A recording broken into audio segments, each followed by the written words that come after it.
Hello, everybody. How are you today? Kind of getting a late start. I wouldn't know.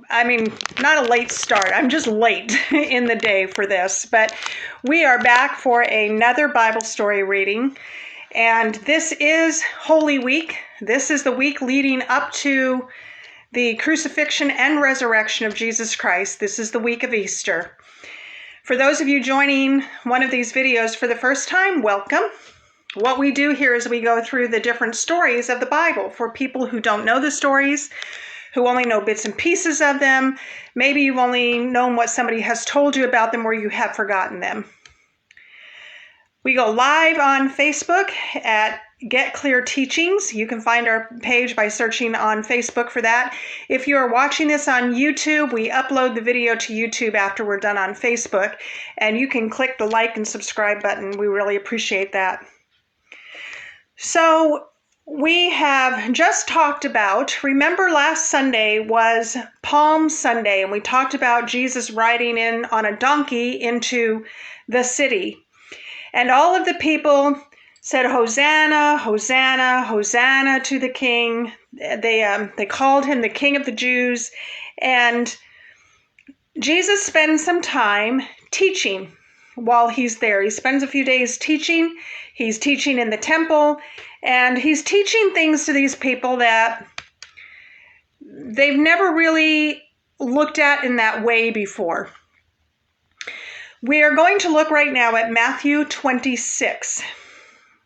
And we're going to find out that because of some of the things that Jesus was teaching about, the chief priests and the people who had power within the synagogues and the temples, they were not necessarily appreciating Jesus's teaching. They felt threatened by his teachings. They were concerned that all the people were following Jesus, and this might have some detrimental effects, not only on their position in the temple, but also their positions politically with the Romans. Well, we're going to start now with chapter 26. When Jesus had finished saying all these things, he told his disciples, "You know that the Passover takes place after 2 days, and the Son of Man will be handed over to be crucified."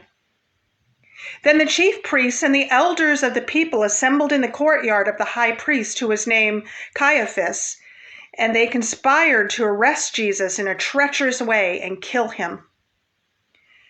"Not during the festival," they said, "so there won't be rioting among the people." While Jesus was in Bethany at the house of Simon the leper, a woman approached him with an alabaster jar of very expensive perfume. She poured it on his head as he was reclining at the table. When the disciples saw it, they were indignant. "Why this waste?" they asked.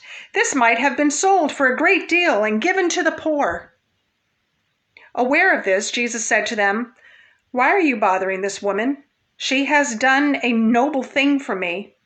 You always have the poor with you, but you do not always have me. By pouring this perfume on my body, she has prepared me for burial.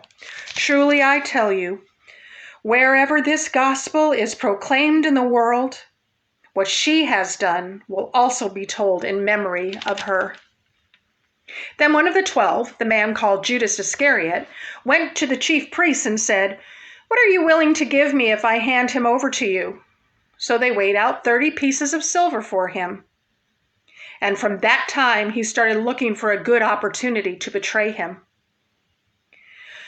On the first day of unleavened bread, the disciples came to Jesus and asked, "Where do you want us to make preparations for you to eat the Passover?" "Go into the city to a certain man," he said, "and tell him, 'The teacher says, my time is near. I am celebrating the Passover at your place with my disciples.'" So the disciples did as Jesus had directed them and prepared the Passover. When evening came, he was reclining at the table with the 12.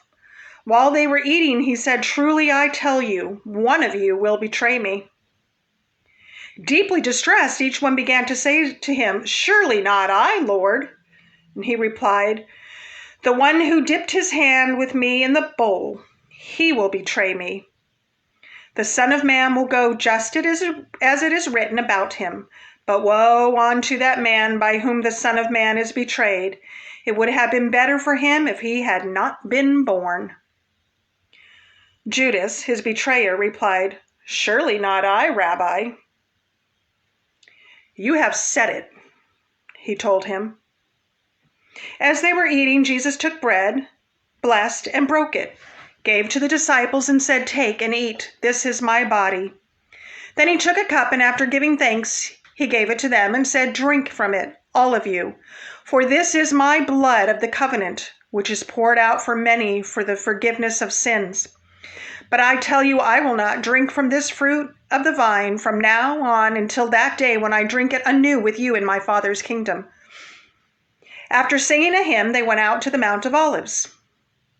Then Jesus said to them, "Tonight, all of you will fall away because of me, for it is written, 'I will strike the shepherd, and the sheep of the flock will be scattered.' But after I have risen, I will go ahead of you to Galilee." Peter told him, "Even if everyone falls away because of you, I will never fall away." "Truly I tell you," Jesus said to him, "tonight, before the rooster crows, you will deny me 3 times." "Even if I have to die with you," Peter told him, "I will never deny you." And all the disciples said the same thing. Then Jesus came with them to a place called Gethsemane, and he told the disciples, "Sit here while I go over there and pray." Taking along Peter and the 2 sons of Zebedee, he began to be sorrowful and troubled. He said to them, "I am deeply grieved to the point of death. Remain here and stay awake with me." Going a little farther, he fell face down and prayed, "My Father, if it is possible, let this cup pass from me, yet not as I will, but as you will." Then he came to the disciples and found them sleeping. He asked Peter, "So couldn't you stay awake with me 1 hour? Stay awake and pray so that you won't enter into temptation. The spirit is willing, but the flesh is weak." Again, a second time, he went away and prayed, "My Father, if this cannot pass unless I drink it, your will be done." And he came again and found them sleeping because they could not keep their eyes open. After leaving them, he went away again and prayed a 3rd time, saying the same thing once more. Then he came to the disciples and said to them, "Are you still sleeping and resting? See, the time is near. The Son of Man is betrayed into the hands of sinners. Get up. Let's go. See, my betrayer is near." While he was speaking, Judas, one of the 12, suddenly arrived. A large mob with swords and clubs was with him from the chief priests and elders of the people. His betrayer had given him a sign. "The one I kiss, he's the one. Arrest him." So immediately he went up to Jesus and said, "Greetings, Rabbi," and kissed him. "Friend," Jesus asked him, "why have you come?" Then they came up, took hold of Jesus, and arrested him. At that moment, one of those with Jesus reached out his hand and drew his sword. He struck the high priest's servant and cut off his ear. Then Jesus told him, "Put your sword back in its place, because all who take up the sword will perish by the sword. Or do you think that I cannot call on my Father, and he will provide me here and now with more than 12 legions of angels? How then would the scriptures be fulfilled that say it must happen this way?" At that time Jesus said to the crowds, "Have you come out with swords and clubs as if I were a criminal to capture me? Every day I used to sit teaching in the temple, and you didn't arrest me. But all this has happened so that the writings of the prophets would be fulfilled." Then all the disciples deserted him and ran away. Those who had arrested Jesus led him away to Caiaphas the high priest, where the scribes and the elders had convened. Peter was following him at a distance right to the high priest's courtyard. He went in and was sitting with the servants to see the outcome. The chief priests and the whole Sanhedrin were looking for false testimony against Jesus so they could put him to death. But they could not find any, even though many false witnesses came forward. Finally, 2 who came forward stating, "This man said I can destroy the temple of God and rebuild it in 3 days. The high priest stood up and said to him, "Don't you have an answer to what these men are testifying against you?" But Jesus kept silent. The high priest said to him, "I charge you under oath, by the living God, tell us if you are the Messiah, the Son of God." "You have said it," Jesus told him. "But I tell you, in the future you will see the Son of Man seated at the right hand of power and coming on the clouds of heaven." Then the high priest tore his robes and said, "He has blasphemed. Why do we still need witnesses? See now, you've heard the blasphemy. What is your decision?" They answered, "He deserves death." Then they spat in his face and beat him. Others slapped him and said, "Prophesy to us, Messiah. Who was it that hit you?" Now Peter was sitting outside in the courtyard. A servant girl approached him and said, "You were with Jesus, the Galilean, too." But he denied it in front of everyone. "I don't know what you're talking about." When he had gone out to the gateway, another woman saw him and told those who were there, "This man was with Jesus and the Nazarene." And again he denied it with an oath, "I don't know the man." After a little while, those standing there approached and said to Peter, "You really are one of them, since even your accent gives you away."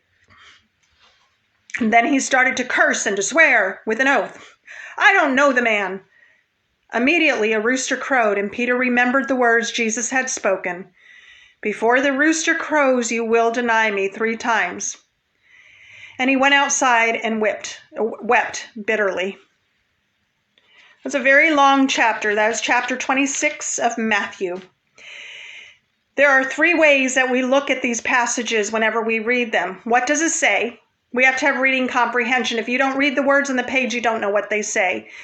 Next, what was it saying to the people of the time? What was going on in the culture, the history, the setting? We have to take everything into context. We can't just pull out a little thing and think we know the whole story. And last, what, if anything, is this saying to us today? So we're going to start from the beginning and go through with what this actually said. Now remember, this is the story that is leading up to before Jesus is crucified. This is leading up to what we celebrate now as Good Friday. So when Jesus had gotten done teaching all of these things in the temple and teaching all of these people, there was a plot that came against him. And the chief priests and some of the people that were there, they did not like him. And the high priest, whose name was Caiaphas, said, "We got to put a stop to this. We need to get rid of this guy." And they conspired to have Jesus arrested. But they said, let's not do it during the festival. Let's not do it during the Passover meal, because we don't want these people to go into an uproar and then there'll be this big mob scene going on. So they wanted to wait just a little bit. Now, in the meantime, the disciples asked Jesus, "Hey, where do you want us to go to have this Passover dinner?" And he tells them where they're going to go.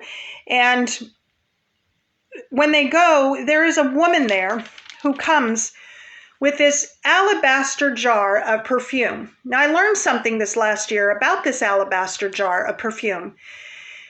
These perfumes were very, very, very expensive. And a lot of times, a woman would have it be kind of like, in our more modern culture, having a hope chest. I realize people don't have hope chests today, but many years ago, people used to put together a hope chest. And these were things filled with items that a woman might need when she was about ready to get married and start a family of her own.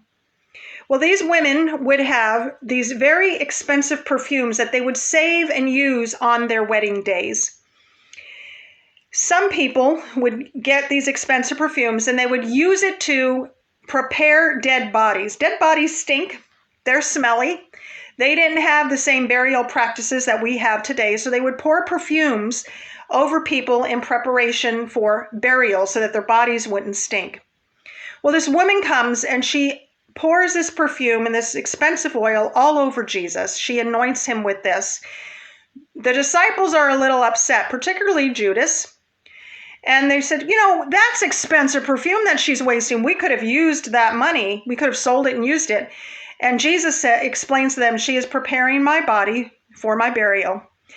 And because she has done this noble thing, the story of this will be told of her forever and ever. And isn't it funny? Here it is, 2021, and we are still telling the story of this woman. You see, Jesus doesn't lie.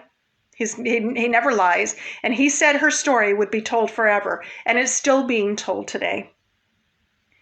So Judas goes to the chief priest and he says, hey, what will you give me if I turn this Jesus dude over to you?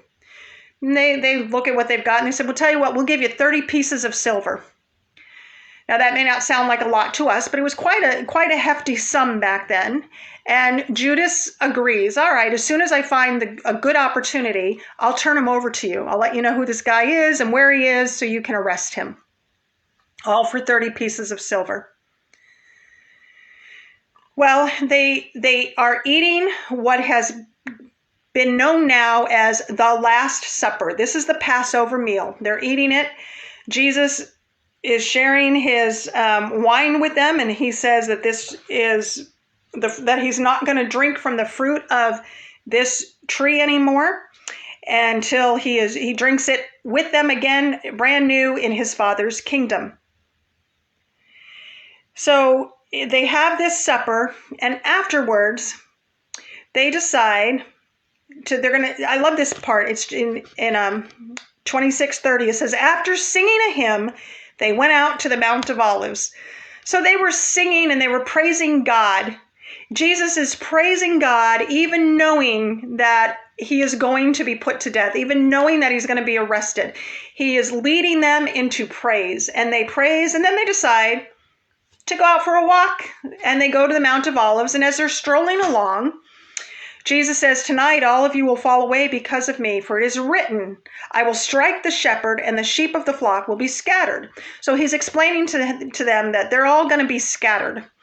And Peter says to him, I will stay with you to the very end, even unto death. And Jesus says, you might say that now, but before the cock crows 3 times, you will have denied me. And Peter's like, oh no, that'll never happen. I wouldn't deny you. So they go and they're walking along and they come to a garden, the garden called Gethsemane. And he tells the disciples to sit here while he goes and prays. And he only took along with him, it says, Peter and the 2 sons of Zebedee. So he only had 3 of the disciples with him. And the rest, he said, sit here. And he goes into the garden. And he wants them to pray with him, but they keep falling asleep. And he comes to them, he says, couldn't you even stay awake for 1 hour and pray with me? I mean, I'm going to be killed here in a little bit. Even now, I'm being betrayed. But they still keep falling asleep. They were exhausted. So finally he says, all right, go ahead and sleep. But during this time that he's in Gethsemane, he prays and he says, God, if there is any way possible for you to fulfill the prophecy of your new covenant, without me having to die, could you please let that happen? But if you can't, then your will, not mine. And it seems like such a small thing when we just read it and we just hear it, but it was really a very big deal, because what this says to us is that even though he didn't want to do it, even though he did not want to go to the cross, Jesus went willingly because he was more interested in doing the will of God than he was saving his own skin, so to speak. So as he's praying, as he gets done praying, he says, I think you guys need to get up. Remember, his disciples have fallen asleep. He says, you need to get up because already I've been betrayed. In fact, here comes the betrayer. And it's Judas Iscariot. And he had worked out this code with the priests. And he says, all right, when I walk up to the guy and greet him with a kiss, you'll know that's the dude you need to arrest. So Judas comes up to him, and Jesus calls him the most interesting thing. He says, friend, why have you come? Now Jesus knew exactly why he came. And just at that moment, the soldiers come and they grab Jesus and they arrest him, and they're going to take him away. And one of the disciples with him reaches out for his sword, and he takes his sword and he cuts off the ear of one of the soldiers. And Jesus says, put your sword away. Don't do that. And then he says to the soldiers, he says, why have you come at me with swords? All this time that I was in the temple, I was with you peacefully. You could have arrested me then. But here you've come with swords as if I'm going to fight back with you. And then they lead him away. Now they lead him away and they They take him before the council, and the high priest says, I charge you under oath. Tell us if you are the Messiah. Jesus says, well, you said it. You said I am. But I tell you, in the future you will see me, he says, the Son of Man seating at the right hand of power and coming on the clouds of heaven. Well, that made them really mad, because he just made himself equal to God. And he's saying to them, yep, I'm basically the Messiah. And you're going to see me one day in the full power. I will be seated right next to the Father, and I will be coming on the clouds.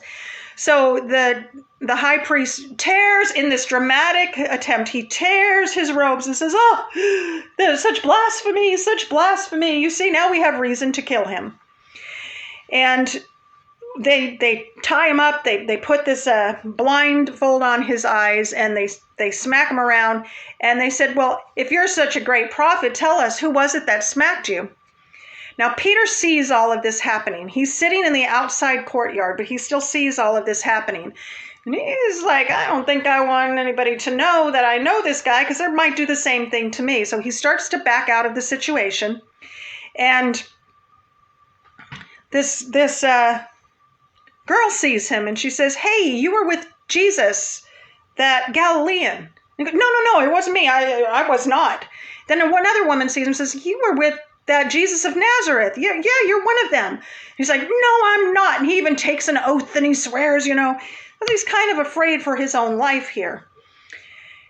And another person sees him, and he's like, I told you I'm not with that guy. And then all of a sudden, a rooster crows. And Peter remembers the word Jesus had spoken. Before the rooster crows, you will deny me 3 times. So from there, he went out of the courtyard, and it says that he wept bitterly.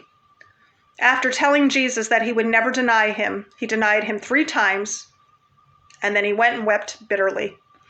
And that's the end of Matthew chapter 26. Now you can read some of the other accounts. There's the same story is told in other places of the Bible. We have Mark, Luke, and John, and you can read about this. Some of them have other details in there that this one doesn't, but they all basically say the same thing. They confirm what each other is saying. But we chose Matthew 26 because there's a lot in there to go through. So now we know what it was saying. We understand what has just happened. What, if anything, is it saying to us today? And there's so much in here for this to speak to us about. All the way from the very beginning of chapter 26, where we see that these priests are against him, but Jesus knows that these things have to happen in order for a prophecy to be fulfilled. So sometimes there are things that are going to take place in our lives that Jesus tells us as Christians, these things are going to happen to you. And we know that they will, because they've already been spoken about. They've already been prophesied about throughout Scripture. We also see the woman who has anointed Jesus. And I have to wonder in my own life, if I had something so valuable that it was like a once-in-a-lifetime thing that I had, would I use that thing to give to God? If I had this precious oil, this precious perfume that was maybe my entire life savings, would I have used it? Would I have broken that open and used that to prepare Jesus's body like this woman did? If I'm honest, I'm not sure that I would have. But this is a wonderful lesson of how we should be all in for Christ, how we should be willing to sacrifice what we have on behalf of the Messiah who has sacrificed everything for us. We also see Peter's denial, and sometimes it's hard to live in a world where we're criticized, we're poked fun of, we're put down, we're condemned, all for Jesus. And sometimes it's easy to say, "Oh no, I'm not one of those. I'm not one of those Jesus followers."